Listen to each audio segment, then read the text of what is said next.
Welcome back. Hi. Lesson 21.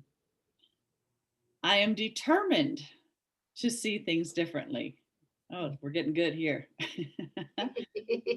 The idea for today is obviously a continuation and extension of the preceding one. This time, however, specific mind searching periods are necessary in addition to applying the idea to particular situations as they arise. 5 practice periods are urged, allowing a full minute for each. In the practice periods, begin by repeating the idea to yourself. I am determined to see things differently.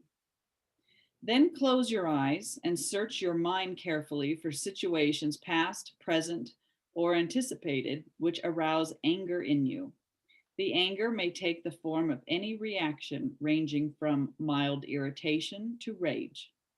The degree of the emotion you experience does not matter. You will become increasingly aware that a slight twinge of annoyance is nothing but a veil drawn over intense fury. Wow. No difference there. Okay.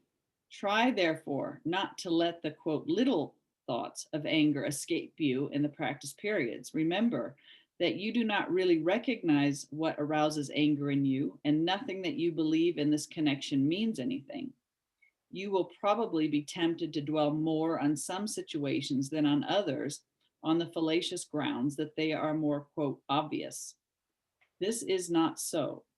It is merely an example of the belief that some forms of attack are more justified than others. As you search your mind for all the forms in which attack thoughts present themselves, hold each one in mind and tell yourself, I am determined to see, insert name of person, differently. So I am determined to see my ex differently. I am determined to see, specify the situation, differently. I am determined to see my termination differently. Try to be as specific as possible. You may, for example, focus your anger on a particular attribute of a particular person, believing that the anger is limited to this aspect. If your perception of the person is suffering from this form of distortion, say, I am determined to see, and then specify the attribute in, insert the name of the person, differently. So I'm determined to see, what would that be? I'm determined to see the selfishness Mhm, in my mother differently, mhm. I right? am Or determined. I'm determined to see the judgmental nature in Mhm. my mother differently, or my Yes, friend or my partner or whoever, right? yes, Yeah? yes, Okay, right. good. It's very straightforward, isn't it? Yeah, just asking, is there Oh, anything, just to watch the thoughts instead of just applying that idea to situations that come up, searching our mind for triggers and looking at it and saying, I'm determined to see things differently. And he's not even asking us to go past that, just that there's another way to see it, right? right. And I think what I'm just going back in my Mhm. archives in my mind, trying to look at how did I see this when I first began? I've got to admit here that I didn't understand it. Mhm. It didn't make any sense to me at all. It Yeah. didn't. But it wasn't until later that, the penny dropped, so to speak. And I was like, wow, oh, he really knows what he's talking about. Wow. Uh, and it's interesting too, because I remember vaguely back then going, okay, so I've got to do this lesson with the people that trigger me. And I had a couple at the time who triggered me greatly. Mhm. Um, if I'm to be radically honest, I found that there was satisfaction in my justifying my anger for them. So this lesson kind of diffused that a bit, which I was a bit pissed about at the time. Right. I'm just being honest, all Yeah. right? No. It's like, oh, what? Okay. So, it's how can I say this? Is that feeling of, satisfaction, Mhm.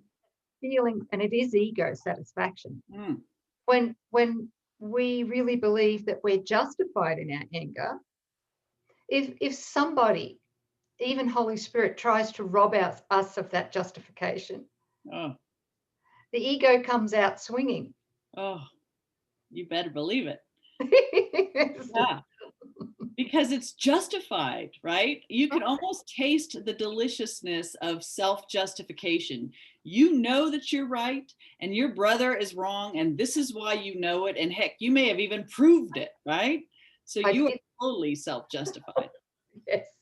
And but that just keeps that line of separation going, right? This whole point is we came from one into separation, so the return about is from separation back into oneness, and the ego is highly upset about this decision to undo it and through union, and so it's going to put up all kinds of barbs and barriers to our practice. So it's almost like I am determined to let go of that self-justification, all of my judgments, all of my opinions, all those things that I swear that I know that have made the separate self, what it is. Yeah, highly threatening to the ego. It is, but nothing can be healed. Mhm. You can see it, right?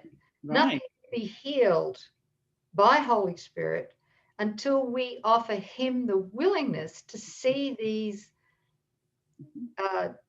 justified, see our own or the ego's Mhm. justification for anger Right. differently. We have to be willing to see it the way he sees it. Mhm. And the beautiful thing is that as we advance in these lessons and apply them practically to everything in our life, all our relationships as well, what we are astounded, joyfully astounded to find is that it, it we may think we've kind of begun to forgive one person. It might be a parent or a sibling or an ex or whatever. And then later on down the line, we are flabbergasted to find that it's not just that relationship that's been healed. Mhm. You know, Right. there are other relationships that were miraculously healed, and we have no idea how that happened. Mm. There's the miracle, right? Right. We Right. only offered, well, we offered Holy Spirit back then Yeah. our little willingness Yes. to see differently, to see things differently, and to do a bit of forgiveness. And then it was just an amazing ripple effect. Mhm. Right. And I can really feel why he's used those words, the salvation of the world depends upon this, because we need some incentive to want to release all of those things, our self-justification and judgment in the beginning, right? It's like, well, this is really mine, and I really hold dearly to this thought. And he's saying, but if you're willing to simply, accept that there's another way to see it and become determined to see what that other view is, this is the salvation of the world. Oh, okay. So my little self-justification or the salvation of the world, what do you want really? So we're loosening up that tight grasp, the ego's grasp. Yeah. Yeah. Thank you. Oh, I think that's a great lesson. Yeah. So helpful. Thanks, sis. Yeah. Thank you. Yeah. All right. Lesson 21. I am determined to see things differently. Have fun with the exercises. Bye. Bye.